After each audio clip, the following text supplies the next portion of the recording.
전에요. 하늘에서 북한이 대남 선전 전단을 떨어뜨렸는데 차 지붕이 왕창 거기에 맞아가지고 이렇게 부서진 일이 있었습니다. 또 한 집은 다세대 주택에 물탱크가 또 깨져 버렸어요.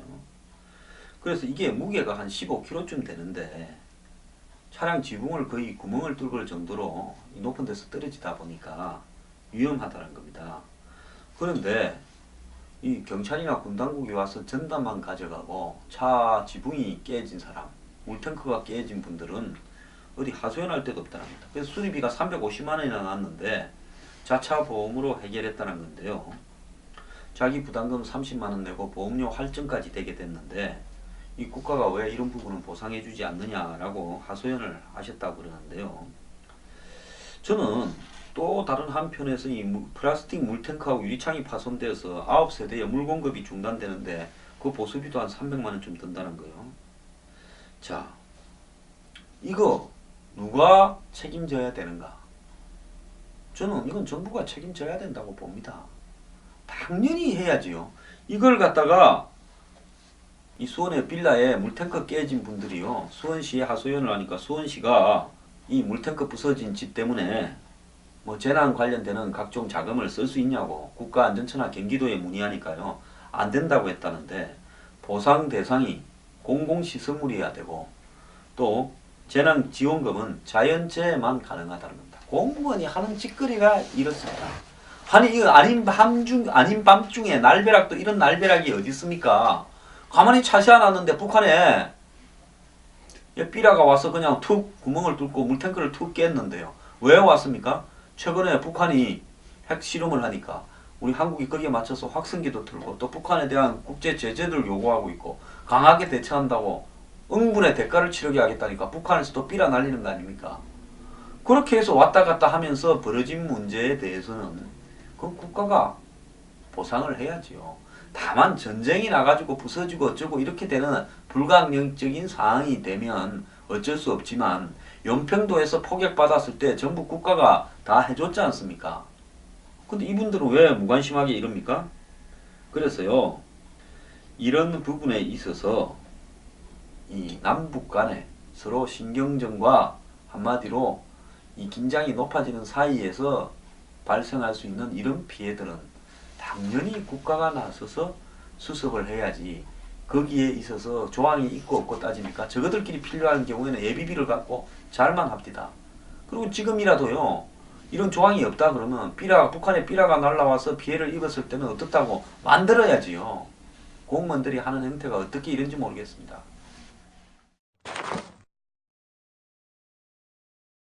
요즘 졸업 시즌인데요. 어제 제가 생화도 없고 조화가 판을 치고 이런다는데 참 우리 졸업할 때는 보면 졸업 때 밀가루 덮으시고 계란 덮어 쓰고 이런 일들 많았습니다. 그리고 부모하고 졸업식 끝나면 짜장면 먹으러 간 일도 기억나고요. 친구들하고 졸업식 끝나면 부모한테 빨리 가 계시라 그러고 친구하고 돈가스 먹으러 시내 나가서 놀았던 기억도 나고 이런데요. 이 졸업이라는 의미가 우리 때는 참 졸업 시즌이 되면 마음이 뭔가가 허전하기도 하고 쓸쓸하기도 하고 참 그랬습니다. 가슴이 콩닥콩닥 뛰고 졸업식 노래만 들려도 눈물이 나고요. 그 원서머 나잇을 부른 이 홍콩 여가수 진추아의 그레듀에이션스 티어, 졸업의 눈물이라는 노래도 유명했죠. 맨날 1월달 2월달 되면 라디오에서 그 노래를 틀어줘 갖고요, 뒤숭생숭한 마음을 더 뒤숭생숭하게 만들기도 했습니다. 근데 현대 졸업식은요, 그냥 체육관이나 운동장에서 식 간단하게 휙 한 30분만 해버리고 잘난 놈들 상 몇 개 주고 그리고 그냥 끝내버리고 이럽니다.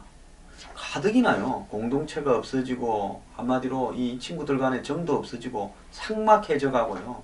졸업이나 입학이요, 이제는 부모나 가족들이 옛날에는 얼마나 갔습니까? 친척까지 다 갔는데 이제는 부모 가족도 오지 말라는 애들도 많고 안 가는 부모도 많습니다. 이렇게 되어 가지고는 정말 곤란하다고 보고요. 여러분들 미국 영화 보셨겠지만 미국 영화에서 입학식, 특히 졸업식에는 부모고 뭐고 모두 갑니다. 미국에서 아마 졸업한다는데 부모 안 갔다 하면 평생 원수 될 거예요. 그런데요, 우리가 미국보다도 이런 부분에는 연대의식이 더 없습니다. 근데 졸업식 자체를요, 미국의 그 영화나 이런 데 보면 졸업생들에게 한 명 한 명 불러서 졸업장을 주고, 그 다음에 사회적 명사를 불러서 유명한 연설을 시키고, 그게 일종의 가치 있는 이벤트가 되고 있는데 한국은 이 모든 것을 그냥 땜질로 해버립니다. 그런데 그래도 의미 있는 학교가 있네요.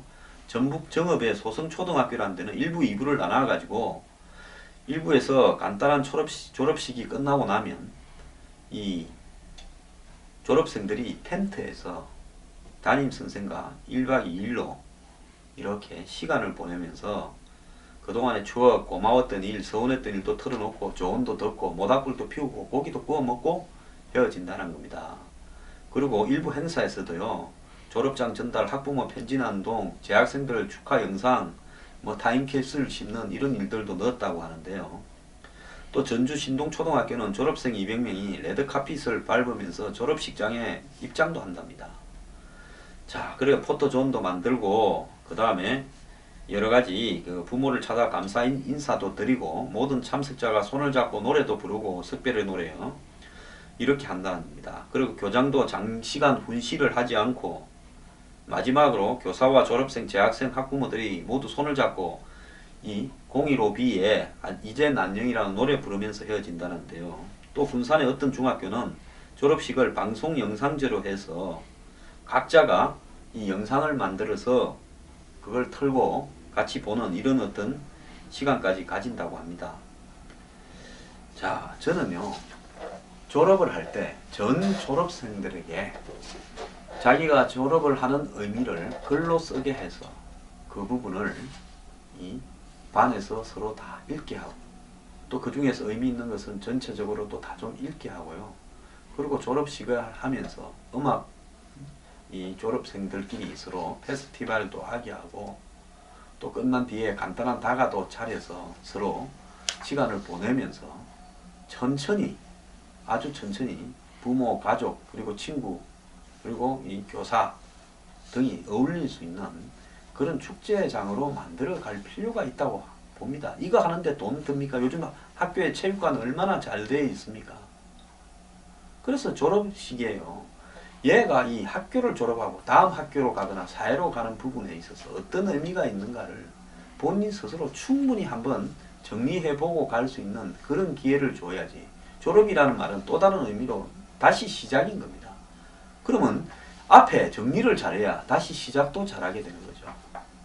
모든 부분을요 그냥 땜박질로 상 하나 주고 뭐 졸업생 대표 한 명이 인사하고 그것도 정해놓은 걸로 그 다음 교장이 장시간 훈시하고 땡 하고 그냥 사진 찍고 헤어지는 이런 졸업식 저도 몇 번 가봤습니다만 그 더 이상 할 필요 있겠습니까?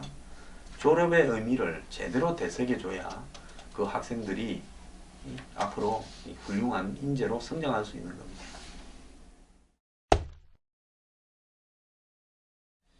참 이 아까 제가 서두에 말씀드렸다시피 명절 때 불편한 분들이 많습니다. 오늘 아침 신문에 보면 한 홍보회사 다니는 여직원은 일부러 명절 때 시력 교정 수술을 받아서 고향에 안 가려고 대학 졸업하고 그런 작은 회사 다니냐 언제 대기업 가느냐 묻는 게 귀찮아서 그렇답니다. 그래서요 흩어졌던 가족을 만나는 이런 명절에 오히려 가족을 피해서 도망가는 젊은이들이 늘어난다. 즉 집안 일하기 싫고 또 선물이고 용돈 준비해야 되고 우드어른한테 뭐 훈계 듣고 참견 듣고 이런 게 싫어서 명절 스트레스가 이 며느리한테만 있는 게 아니라 젊은 사람한테 엄청 많답니다. 노총각들 노처녀들은 시집 언제 가냐고 시달리고 그러니까 뭐 이 명절 때 피난 가기 위해서 아르바이트 하는 사람도 많다. 명절 아르바이트. 명절 때 보면 백화점 같은 날 전날까지 막 선물 같은 거 팔지 않습니까? 그런 데 가서 아르바이트 합니다. 그래서 이 취업을 못한 사람들이요. 고향에 집에 가봤자 얼마나 뭐라 그러겠어요. 그러니까 아르바이트 하면서 돈이나 벌자고 이러는데 저는 사람이 다 똑같을 수도 없고요. 솔직히 말하면 뭐 애들 잘못도 아닙니다. 취직하기가 하늘의 별 따기인데요. 사람의 능력이라는 것은 갑자기 발전하지 않습니다. 그러면 그 사람을 보고 세상이 변해서 과거에는 문이 대문짝만 했는데 이제 바늘구멍으로 바뀌었는데 애가 바늘구멍을 통과 못한다고 해서 비판을 하면 어떻게 살겠습니까? 이런 것까지도 다 보듬어 주는 것이 가족입니다. 미국의 영화를 보면요. 가장 이 명절에 집에 많이 갈 때가 언젠가 하면 이 추수감사절입니다. 그래서 미국 사람들도 추수감사절에 비행기를 타고 차를 몰아서 몇천 킬로 떨어진 다른 주에 있는 고향 마을로 가기도 하고, 그래서 미국에 보면 항상 이 고향에 초등학교 이런데 중학교, 고등학교 홈카밍 데이를 추수감사절 때 많이 엽니다. 그래서 다 고향에 오니까, 우리 한국에 보면 설이나 추석 때 고향에 가면 뭐 고향에 있는 근처 학교에 몇 끼 모임에서 술 먹는 자리 식당에서 마련하듯이 똑같은 이치겠죠. 그런데 이제 거기에서 부모와 갈등이, 미국도 뭐 그렇게 있는 그런 영화들을 많이 봅니다만은, 이런 명절 때야말로 갈등을 일으키지 말고 용서하고 화해하고 이해하는 자리로 만들어야 된다는 겁니다. 부모가 자기한테 잘못 해줬다고, 재수 없다고, 물려받은 게 없다고 집에 안 가고, 참 요즘 부모가 자식한테 돈 못 주면 부모 취급을 못 받는 세상입니다. 자식이요, 내가 참 출세도 못하고 성공하지 못하고 취직도 못하고 결혼도 못했다고 집에 못 갑니다. 그러면요, 부모 자식과 가족의 관계라는 것은 부모가 돈이 많아야 대접을 받는 거고, 자식은 성공하고 출세하고 돈을 많이 벌고 좋은 직장에 다녀야 자식 대우를 받는, 지극히 계산적인, 어떻게 보면 직장보다도 더 못한 관계가 되어버리는 거 아닙니까?